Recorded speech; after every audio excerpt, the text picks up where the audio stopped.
La prehistoria es el periodo de tiempo transcurrido desde la aparición de los primeros homínidos, antecesores del Homo sapiens, hasta que tenemos constancia de la existencia de documentos escritos, algo que ocurrió en primer lugar en el Oriente Próximo hacia el 3500 a.C.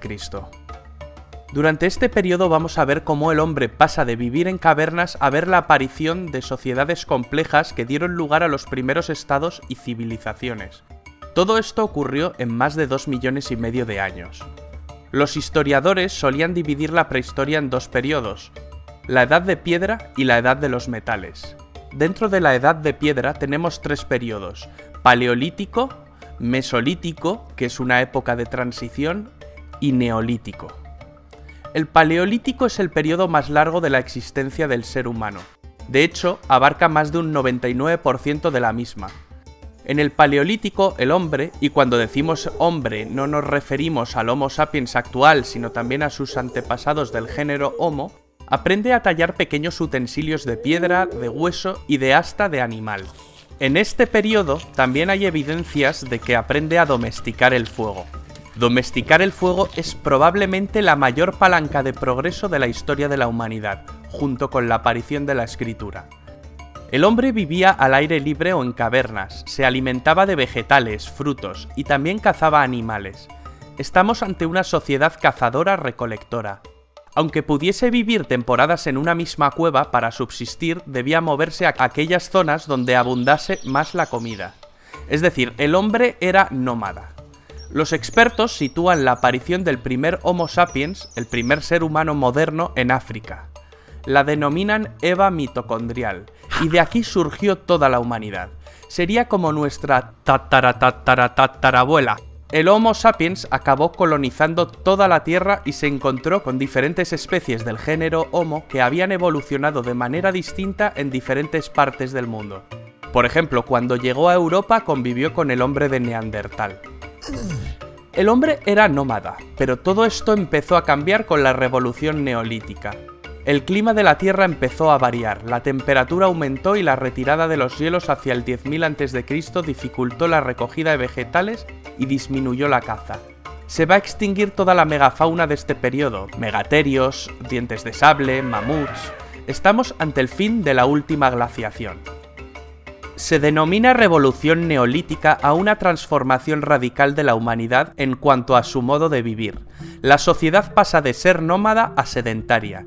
Neolítico significa piedra nueva, pues el hombre desarrolla una industria lítica más sofisticada donde la piedra se pulimenta, distinguiéndose de la industria lítica del Paleolítico, mucho menos refinada. Pero esta no es la verdadera revolución acontecida en el Neolítico. La verdadera revolución fue la aparición de la agricultura y la ganadería. ¿Cómo aparece la agricultura y la ganadería? El hombre se tuvo que conformar con lo poco que le ofrecía el nuevo ecosistema: jabalíes, cabras, conejos. Muchas zonas de la Tierra se convirtieron en zonas desérticas.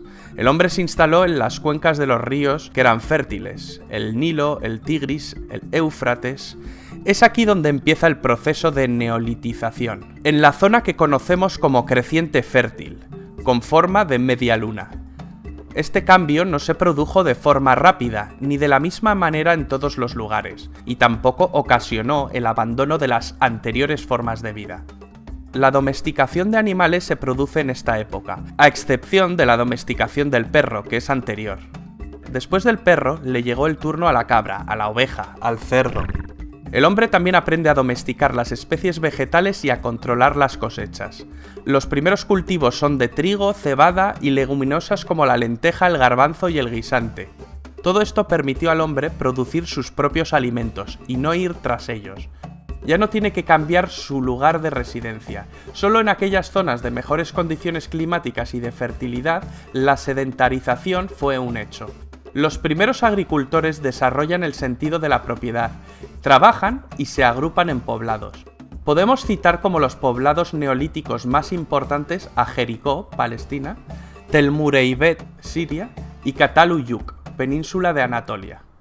Estos poblados empiezan a tener excedentes de alimento que pueden almacenar siempre y cuando las cosechas fueran buenas, pues el nuevo sistema productivo podía irse al traste si no llovía o los vecinos de los poblados de al lado les robaban el alimento. Con el excedente surge el comercio y también la necesidad de protección.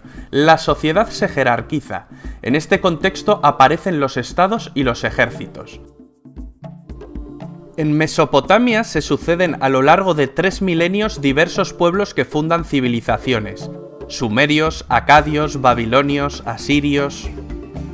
La escritura nace en Mesopotamia, a partir de algún sistema contable que servía para contar el ganado y las cantidades de grano. Es la escritura cuneiforme, a base de pictogramas que grababan con un punzón en tablas de arcilla que después cocían. Estamos ya en el año aproximadamente 3500 a.C. Es en este punto cuando el ser prehistórico comienza a escribir la historia.